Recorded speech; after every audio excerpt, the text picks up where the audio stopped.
Nature égale futur. L'arbre sauveur. Parmi les différentes stratégies naturelles pour piéger le dioxyde de carbone, une étude européenne, en s'appuyant sur les travaux du professeur Eric Verrecchia, a mis en avant les capacités de certains arbres dits oxalogènes, comme l'iroko que l'on trouve au Cameroun et en Côte d'Ivoire. Ces arbres transforment en effet le CO2 en une dalle de calcaire sous le sol.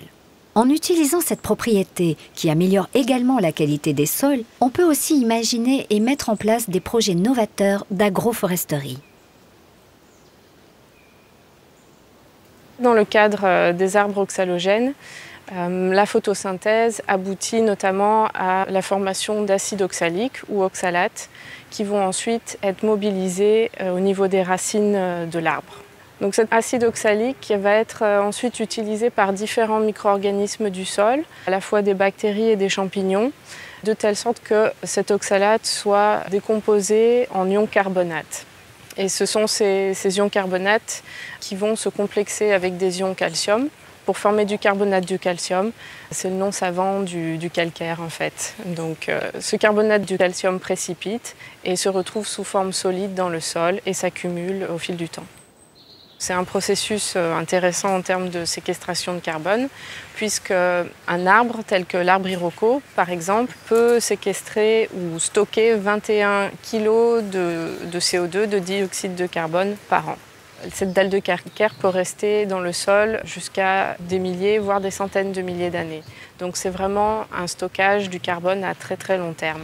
Cette technologie de séquestration du carbone est très intéressante puisqu'elle est très simple à mettre en œuvre, donc c'est une technologie à bas coût. Enfin, cette voie oxalate-carbonate améliore la qualité des sols en termes de fertilité. Donc ça signifie qu'un tel procédé, en plus de séquestrer du carbone, permet de mettre en place tout un système d'agroforesterie autour de l'arbre oxalogène.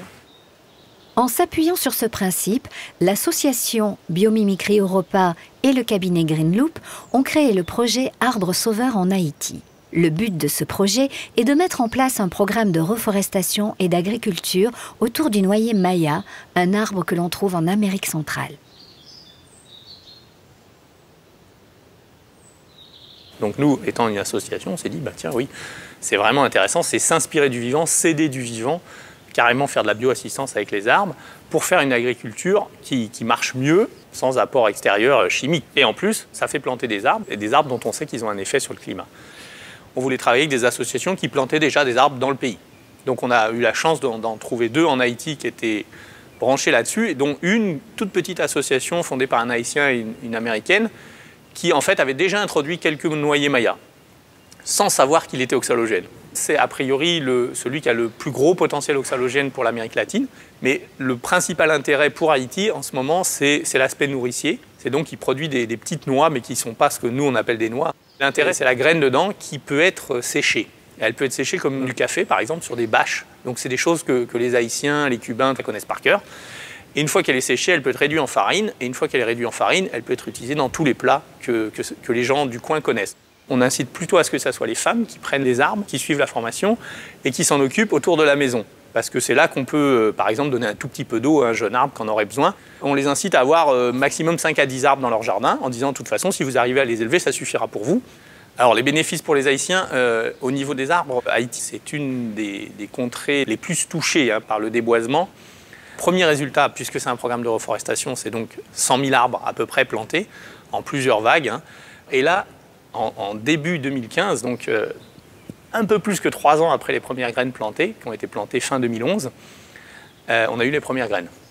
En fait, donc il y a un arbre qui a été planté fin 2011 qui donne déjà des graines. Et ça, c'est complètement incroyable. C'est un coup de cœur de l'arbre qui s'est vraiment très bien adapté au terrain haïtien. Et donc maintenant, on commence à avoir des graines haïtiennes. Et les Haïtiens peuvent voir que l'arbre donne des graines et les manger. Cette approche biomimétique, basée sur la connaissance des écosystèmes et adossée localement à des principes de l'économie circulaire, permet à la fois de stocker du CO2, de nourrir des populations et de lutter contre la déforestation.